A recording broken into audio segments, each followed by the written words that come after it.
Vamos a tomar una parte del Evangelio según Mateo, capítulo 13, versículos 1 al 9. Evangelio según Mateo, capítulo 13, versículos 1 al 9. Todos conocéis muy bien esa parábola del sembrador y dice así: En aquel día salió Jesús de la casa y se sentó junto al mar. Y se le juntó mucha gente y entrando él en la barca se sentó. Y toda la gente estaba en la playa. Y les habló muchas cosas por parábolas, diciendo: He aquí el sembrador salió a sembrar, y mientras sembraba, parte de la semilla cayó junto al camino, y vinieron las aves y la comieron. Parte cayó en pedregales, donde no había mucha tierra, y brotó pronto, porque no tenía profundidad de tierra. Pero salió el sol, se quemó, y porque no tenía raíz, se secó. Y parte cayó entre espinos, y los espinos crecieron y la ahogaron. Pero parte cayó en buena tierra y dio fruto, cuál a 100, cuál a 60, cuál a 30 por uno. El que tiene oídos para oír, oiga. Hemos considerado el primer día de este tema sobre el adversario, nuestro adversario el diablo. Hemos considerado quién es el diablo. Y hemos visto la perfección de ese ser que Dios ha creado y la capacidad operativa que tiene. Es el ser más perfecto salido de las manos del Creador, lleno de conocimiento y de sabiduría. El domingo pasado estuvimos pensando cómo es que Él actúa directamente, confrontándonos por medio de las tentaciones. Y para eso hemos recorrido en parte las tentaciones de Jesús. Hoy quiero llamar vuestra atención a una acción directa, no tan directa en relación con nosotros tentándonos y haciéndonos caer, sino en una relación directa contra la palabra de Dios.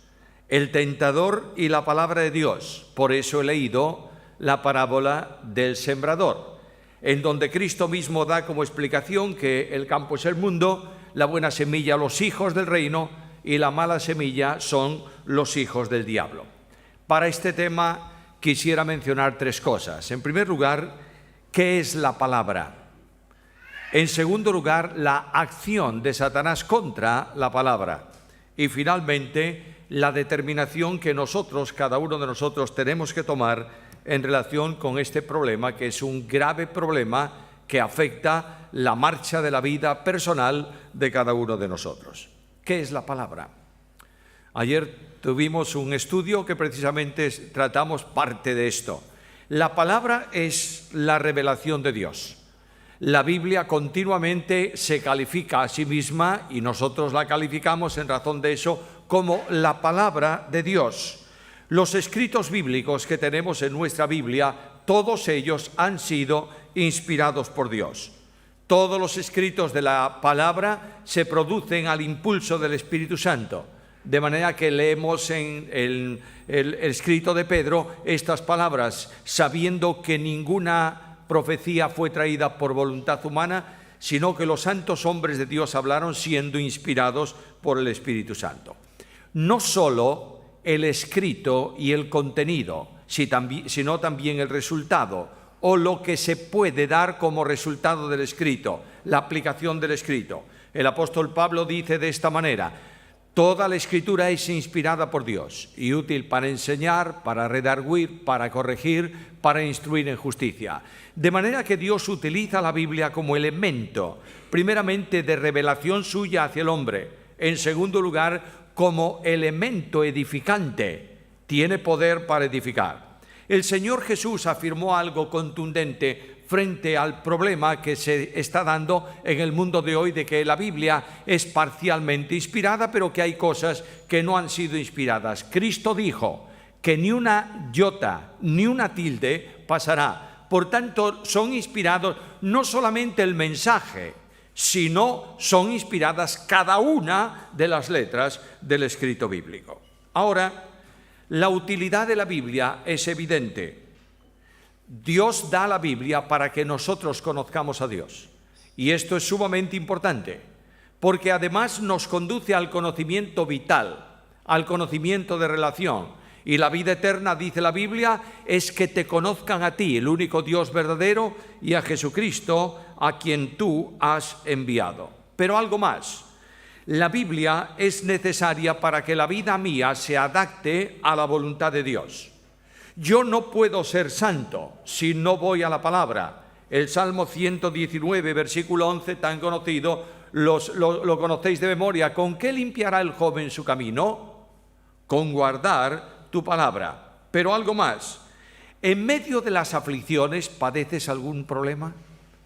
¿O no has tenido nunca una aflicción? En medio de las aflicciones, Dios utiliza la palabra para aliento personal. Leo en el Salmo 119, versículo 50. Ella es mi consuelo en la aflicción, porque tu dicho me ha vivificado. Observa el versículo. Es consuelo, pero me comunica vitalidad, es decir, me da vida. En medio de una situación de angustia, ella me fortalece. Pero algo más. La Biblia es el gran instrumento para derrotar a Satanás. De manera que cuando voy a la Escritura, el apóstol me dice, por ejemplo, en la carta a los Efesios en el capítulo 6, que tenemos lucha no contra carne y sangre, etcétera, etcétera, pero habla de que estas fuerzas de maldad arrojan dardos, tenemos que defendernos de ella, pero llega un momento en que dice esto: tomad el yelmo de la salvación y la espada del Espíritu, que es la palabra de Dios. Cuando Cristo fue tentado, observaréis que contra las propuestas de Satanás responde siempre ¿con qué? Con un pasaje de la Escritura. La Escritura es el arma vital para derrotar a Satanás cuando viene a nuestro encuentro. Finalmente, la Biblia es el único libro vivo y eficaz. El Espíritu Santo de Dios le comunicó vida al escrito bíblico, le comunicó vitalidad operativa, de manera que el escrito bíblico es de tal dimensión que penetra como una espada afilada para distinguir, para separar los pensamientos y las intenciones del corazón. Solo la Biblia es así. Por tanto, si es un elemento contrario abiertamente a las intenciones de Satanás, si es un arma poderosa que nosotros tenemos para la defensa personal y también para la edificación de la Iglesia, el propósito de Satanás es atacar directamente a la palabra y evitar en todo lo posible que la semilla caiga en tierra preparada. Por tanto, la acción de Satanás es clara. Satanás es un ser astuto, así lo califica la Biblia. En Génesis capítulo 3, versículo 1, leemos estas palabras: empero la serpiente era astuta más que todos los animales del campo. Conoce profundamente la palabra. Conoce la eficacia de la palabra. Sabe que es un método, o un medio, mejor dicho, de oposición absoluta a sus propósitos. Por tanto, para evitar el poder de la palabra, se dedica a sembrar cizaña en medio del campo para evitar el progreso de la buena semilla que Dios planta allí. Satanás va a actuar de distintas maneras. Sería un estudio largo e interesante, pero yo voy a mencionar en el tiempo que tenemos por delante algunas cosas. Primeramente, Satanás va a intentar por todos los medios apartar la palabra de la mente y del corazón de las personas. Para eso utiliza todas las artimañas de su malvada sabiduría. Mira lo que dice el Evangelio. Observa el secreto. ¿Cuál es el secreto del éxito de la palabra? Versículo 23 de ese capítulo 13 de Mateo. Mas el que fue sembrado en buena tierra es el que oye, entiende la palabra, da fruto y produce a 100, a 60 y a 30 por uno. De manera que la palabra va a producir fruto para Dios. Satanás va a intentar por todos los medios impedir que eso ocurra. Ahora, hay una idea errónea, y es que la idea errónea es que la parábola del sembrador tiene que ver con gente del mundo. La parábola del sembrador tiene que ver con los creyentes. Y Cristo apela a los creyentes cuando dice: cada uno mire, o se ocupe, observe cómo es frente a esto. La actuación del tentador es muy sencilla pero muy sutil. Lo primero que él hace es que la palabra no sea entendida. Mira el versículo 4. Mientras sembraba, parte de la semilla cayó junto al camino y vinieron las aves y la comieron. Ahora observa la explicación de Cristo, versículo 19. Cuando alguno oye la palabra del reino y no la entiende, viene el malo y arrebata lo que fue sembrado en el corazón. Este es el que fue sembrado junto al camino. Satanás procura que tú no entiendas la Biblia. Es más, procura que los creyentes digan: la Biblia es un problema, es difícil de entender. Y una vez que tú no has entendido bien lo que se ha dicho acerca de la palabra, automáticamente quedó ahí en la superficie y el tentador viene y retira la semilla para que no produzca fruto en tu vida. Genera desinterés por la Biblia. Una de las cosas que más me sorprende en nuestro tiempo es que la gente no tiene interés por el estudio, se conforma, perdonadme que lo diga, con las galletas que recibe el domingo en el ministerio devocional. Pero no dedica tiempo al estudio de la Biblia, no hay interés por la palabra. Segunda cosa que Satanás hace, procura eliminarla por medio de la tribulación, versículo 5. Parte cayó en pedregales, donde no había mucha tierra, y brotó pronto porque no tenía profundidad de tierra. Ahora, ¿qué es esto del pedregal? Versículo 20 y 21. El que fue sembrado en pedregales, este es el que oye la palabra y al momento la recibe con gozo, pero no tiene raíz en sí, sino que es de corta duración, pues al venir la aflicción o la persecución por causa de la palabra, luego tropieza. Aquí tenéis una situación muy normal en el día de hoy. Personas mayores y jóvenes que toman una decisión de vivir conforme a la verdad bíblica, de comprometerse con la Escritura, de vivir conforme a lo que ella demanda. Y de pronto el joven va a la universidad y se encuentra con sus amigos que le dicen: ¡qué barbaridad! Y te vamos a dejar solo. Y ese conflicto produce muchas veces que tú abandones el compromiso con la Biblia y sigas el compromiso de la sociedad. Satanás procura que la presión de tu entorno te haga abandonar la realidad de la Biblia. Otra acción que va a tomar es involucrarte en los afanes de la sociedad. Mira el versículo 7. Y parte cayó entre espinos, y los espinos crecieron y la ahogaron. Ahora, ¿qué es esto de los espinos? Miremos ahora el versículo 20 y 21. El versículo 22. El que fue sembrado entre espinos, este es el que oye la palabra. Observa. Pero el afán de este siglo y el engaño de las riquezas ahogan la palabra y la hacen infructuosa. De otra manera, Satanás te coloca una escala de valores sociales más importantes que el compromiso con la Biblia. Satanás te orienta en una dirección contraria, afanes y engaños temporales. La escala de valores del mundo, que son valores contrarios totalmente al pensamiento de Dios. El problema actual de muchos creyentes es considerar que hay cosas tan importantes como el culto o la palabra de Dios. Si algo hay que rebajar incluso en el culto, si el tiempo no llega para algo, tendremos que rebajar ¿qué cosa? La exposición bíblica. No ocurre aquí, ocurre en todo el mundo. La gente está cansada de dar tiempo a la Biblia y no hay culto si Dios no habla a su pueblo. Y la alabanza no es otra cosa que la respuesta del pueblo a la voz de Dios. Por tanto, cuando el pueblo no escucha la voz de Dios, no puede ser edificado, no puede crecer espiritualmente. Satanás va a procurar impedir o evitar que la palabra reine, gobierne, controle el corazón del hombre. Mirad lo que dice el libro de Deuteronomio, capítulo 6, versículos 6 al 9. Estas palabras que yo te mando hoy estarán sobre tu corazón, las repetirás a tus hijos, hablarás de ellas estando en tu casa y andando por el camino y al acostarte y cuando te levantes, y las atarás como una señal en tu mano y estarán como frontales entre tus ojos, y las escribirás en los postes de tu casa y en tus puertas. ¡Qué reiteración! No llegaría con decir que la palabra de Dios esté en tu pensamiento y en tu corazón. Dios no reitera nada. Dios habla de cómo esa palabra tiene que controlar todas las esferas de la vida cristiana.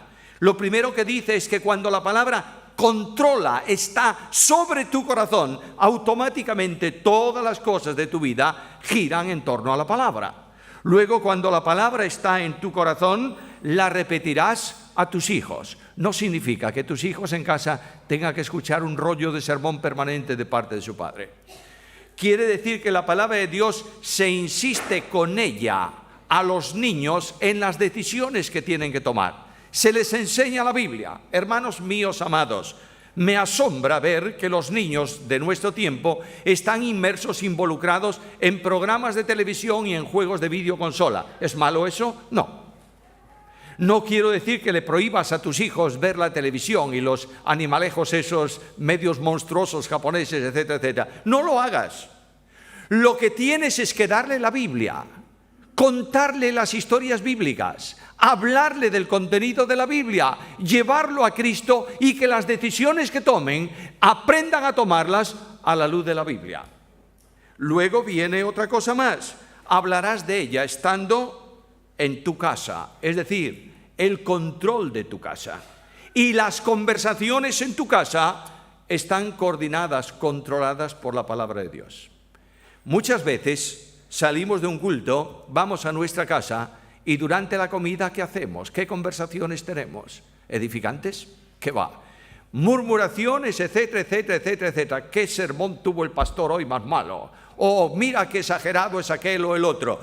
Cualquier cosa que no funcione controlado por la Biblia será utilizada ¿por quién? Por el enemigo, algo más, y andando por el camino. El testimonio de vida, que es lo que significa esa frase, tiene que estar conducido, controlado por la Escritura. Y al acostarte y cuando te levantas, es decir, el último pensamiento de la noche debiera ser un texto bíblico.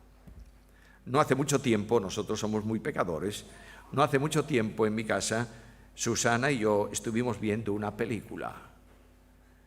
De noche, tarde, qué malo, ¿verdad? Y cuando terminó la película, apagamos el televisor y nos quedamos dormidos. Y me dijo Susana por la mañana, tuve pesadillas esta noche. ¿Y qué pasó? Con el argumento de la película, tuvo pesadillas, yo no, yo soy un animal raro, no me afectó lo más mínimo eso. Pero lo que yo digo es que David, el salmista David, tenía problemas, pero cuando despertaba por la noche, su delicia era la ley de Dios. Si tú lees un texto por la noche, Dios te va a ayudar en el despertar cuando no puedas dormir. ¿Algo más? Sí. Y por la mañana,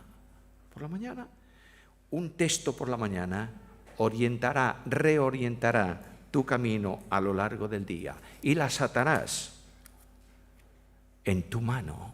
Mano es servicio, por tanto el servicio controlado, la forma de comportamiento laboral, ya lo digo en una contextualización muy precisa del tiempo de hoy.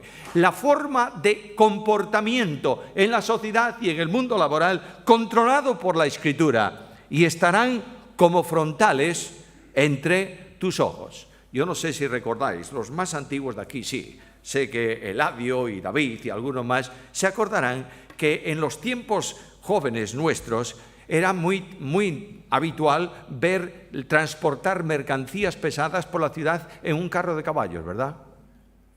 Y cuando tenían que subir la cuesta de la Puerta del Sol, pues oye, a veces los animales lo pasaban mal. Pero el problema del caballo es que los ojos del caballo están puestos de manera que puede ver, tiene un campo muy amplio de visión a los lados.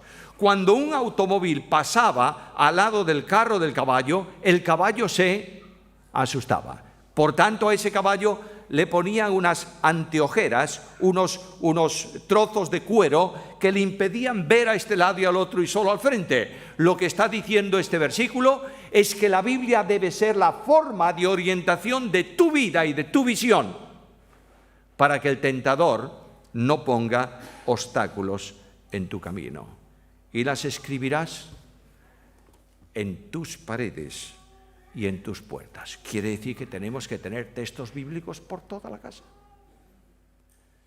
Estamos teniendo un problema serio porque la iglesia, los templos de hace años tenían 200 versículos colgados por las paredes y la iglesia era mucho peor. ¿Cuál es el problema? No son los textos colgados. Es que esa palabra esté en tu casa permanentemente cerca de ti para tus decisiones, para tu bendición, para tu guía. Satanás va a procurar que la Biblia desaparezca del hogar. El 90% de los fracasos matrimoniales se dan en parejas que no dedican tiempo a la lectura de la Biblia en común y a la oración. El problema de niños rebeldes es que sus padres no oran con ellos. Siempre hay excepciones. El problema del testimonio en el hogar depende de la Escritura. Y uno de los graves problemas que tienen los hogares evangélicos hoy es la ausencia del culto familiar, en donde el padre, la madre y los niños se reúnen para una lectura breve y un tiempo de oración. No hace falta 2 horas. Claro, la disculpa que tenemos hoy y que hacemos hoy es que los horarios no coinciden, ¿verdad? Claro, uno sale a las 8, otros a las 9, los otros a las 10, vienen a las 5, vienen a las 8. Hay algún momento del día en que la familia debe coincidir, temprano por la mañana, a la noche, cada uno debe buscar su tiempo, pero la familia debe leer la palabra y orar juntas. ¿Algo más? Sí. No quiero pediros que levantéis la mano, por favor. Os vais a cansar de esta insistencia mía en algo. ¿Cuántos estáis cumpliendo el plan de lectura anual? ¿Cuántos este año habéis leído desde enero 1 hasta ahora, día por día, la Biblia para leerla toda la Biblia el 31 de diciembre? ¿Lo estáis haciendo? Las Biblias descansan muchas veces en nuestros bancos. Y cuando hay algún día pro templo o cuando hay alguna necesidad especial que hay que limpiar todo cuanto hay, ahí abajo hay una pila de Biblias impresionante. El problema no es que estén ahí. El problema es que no haya otra en casa para leer. ¿Me sigues? Por tanto, Satanás va a procurar que los valores de la vida estropeen la palabra. Algo más. Satanás va a procurar que la palabra no se predique en la iglesia. Si hay algo que me impresiona en el mundo de hoy, y lo he comentado con muchos, con Juan Marcos y con David, también lo dije el otro día, me impresiona ver la enorme debilidad del púlpito cristiano en el día de hoy. La iglesia quiere el gran espectáculo del domingo por la mañana, pero no quiere oír la palabra de Dios. Los templos han cambiado. Hoy no se busca un lugar para el púlpito, mejor que no haya púlpito. Se busca un gran escenario para tener el show del domingo por la mañana. La Biblia desaparece del púlpito de la iglesia y dentro de unos años habrá simples devocionales de 10 minutos para que la gente lleve algo de Biblia el domingo cuando viene la reunión. Así las iglesias están debilitadas. Alguien me dijo hace poco tiempo, oye, es que darle Biblia a los niños en las escuelas dominicales es un problema, porque ellos no entienden. Salíamos de una conferencia en Colombia, una gran conferencia con muchos cientos de personas ahí. Y cuando ya nos íbamos, en la puerta vino un niño, no sé cuántos años tendría, pero 9 años, gracias, 9 años. Y me toca y me dice, me alegro de verle. ¿Así? Sí, porque le escucho todos los días por la BBN.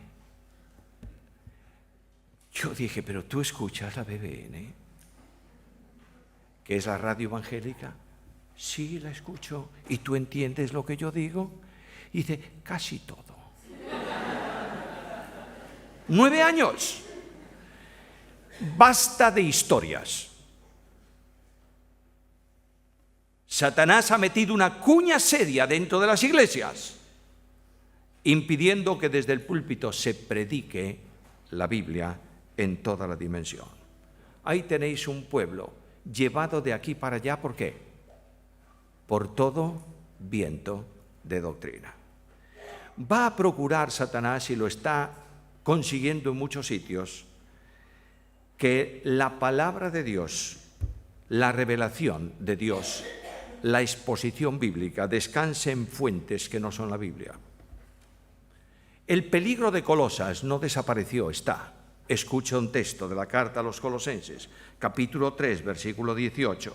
Nadie os prive de vuestro premio, afectando humildad y culto a los ángeles, entremetiéndose en lo que han visto. Ese no está en ningún texto griego. Nuestra versión dice lo que no han visto. El texto griego dice lo que han visto, vanamente hinchados por su propia mente carnal. Observo hoy, y si quieres hacer una prueba, búscate en YouTube alguno de estos, de los grandes llamados televangelistas. Escucha alguno de sus sermones y verás que están dando autoridad a lo que ellos piensan, a sus visiones, a sus manifestaciones, a lo que Dios le dijo a ellos. Y le están dando tanta autoridad como la autoridad de la Biblia. Hay iglesias involucradas en la constitución de apóstoles a los que se les rinde pleitesía y una autoridad tan vital como los 12 apóstoles en los tiempos de Cristo. Queridos hermanos míos, Satanás está consiguiendo que se busquen caminos diferentes en un derrotero distinto a lo que dice la palabra de Dios. Satanás procura que no se enseñen las doctrinas bíblicas fundamentales correctamente. El humanismo está destrozando cientos de mensajes bíblicos en muchas iglesias. Hay una iglesia muy grande en los Estados Unidos, enorme iglesia, tan grande que como no había templo que pudiera contener el grupo de personas que se reúnen los domingos, se han comprado un estadio de béisbol. No hay domingo donde haya menos de 40.000 personas en el culto. ¿Cuál es el mensaje de la iglesia? Tú puedes. ¿Tienes problemas? No importa. Tú tienes poder. Tú puedes. Y este es el mensaje que a Satanás le interesa que se predique en el día de hoy. Esta mañana estudiábamos el hombre, ¿verdad? En Romanos, ¿qué dice la palabra de Dios? No hay justo ni a uno, no hay quien entienda, no hay quien busque a Dios. El poder del brazo de carne, dice la Biblia, es miseria. Y dice, maldito el que confía en el brazo de carne. Cuando tú dices a la iglesia, tú tienes poder, entonces sobre el poder de Cristo. Y la iglesia se enorgullece de su historia y de su trayectoria y de sus alcances y de sus logros, y Cristo Jesús, el Señor de la iglesia, está a la puerta de la congregación. Estamos mal y Satanás gana el camino por ese derrotero. Está procurando que se enseñe que las reuniones congregacionales son de poca importancia. No digo que no se cambien por otro tipo de reunión. Las células son una fantástica reunión de creyentes, ¿verdad? En la sociedad de hoy, en donde es complicado venir, los creyentes se reúnen. Bendito sea Dios por las células. Ojalá tuviésemos mucho más y más asistencia a las células. Pero lo que quiero deciros es que si hay que valorar alguna cosa entre lo que tú debes hacer y lo que moralmente tienes que hacer, escoges lo que debes hacer. Personas que por cualquier circunstancia, por cualquier situación, dejan de concurrir el domingo a la iglesia porque tienen ocupaciones importantes. Si tú cambias la escala de valores, Satanás está ganando una batalla en tu vida. Satanás va a procurar introducir sus predicadores en la iglesia. ¿Cómo? ¿Pero Satanás tiene predicadores? Sí. Mira lo que dice Pablo a Timoteo. Capítulo 4 de su primera carta. Carta primera a Timoteo, capítulo 4, versículos 1 y 2. Pero el Espíritu dice claramente que en los postreros tiempos algunos apostatarán de la fe, escuchando. ¿Por qué se apartan de la fe? Escuchando espíritus engañadores y doctrinas de demonios, por la hipocresía de mentirosos que, teniendo cauterizada la conciencia, prohibirán, y ahí viene toda una serie de prohibiciones humanas.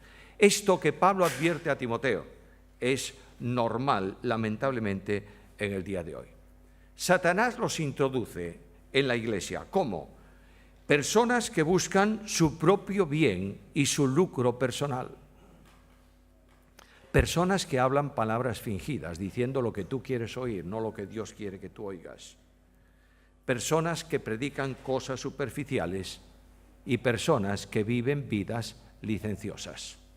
Satanás procurará destruir la palabra, porque es un arma importante para tu vida de santidad y también para tu defensa espiritual. Por tanto, si este es el proyecto y propósito de Satanás, ¿cuál es la determinación que yo tengo que tomar esta mañana? Dios tiene un propósito de la palabra, con la palabra en nuestra vida. Parte cayó en buena tierra, la cual da fruto a 100, a 60 y a 30 por uno.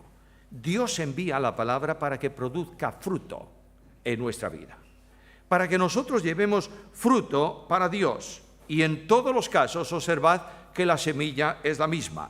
Lo que produce fruto es la tierra preparada para recibir la palabra. Hemos venido al culto esta mañana y yo no sé cuántos de nosotros, yo el primero, hemos dedicado un poco de tiempo en nuestra casa para decirle al Señor: Señor, prepara mi corazón por el poder de tu Espíritu para que tu palabra me hable esta mañana. ¿Cuánto lo hemos hecho? ¿Cuántos vienen a la escuela dominical y no han valorado la necesidad de recibir un mensaje personal de parte de Dios? Necesitamos que el Espíritu Santo de Dios prepare el terreno de nuestro corazón para recibir la palabra. Venir a la presencia de Dios y pedirle: Señor, yo quiero que tu palabra fructifique en mi vida. Saca mis miserias, perdona mis faltas y condúceme por sendas de justicia por amor a su nombre. Dios está pidiendo un cambio y está demandándolo. Dios está enfrentando la iglesia de hoy con una responsabilidad: volver a la Biblia, afirmarse en la Biblia, leer la Biblia, obedecer la Biblia, meditar la Biblia, comprender la Biblia, y que la Biblia sea el núcleo esencial de su iglesia. Hace años se instaló la luz eléctrica en las aldeas más remotas de Galicia. Antes había velas y faroles.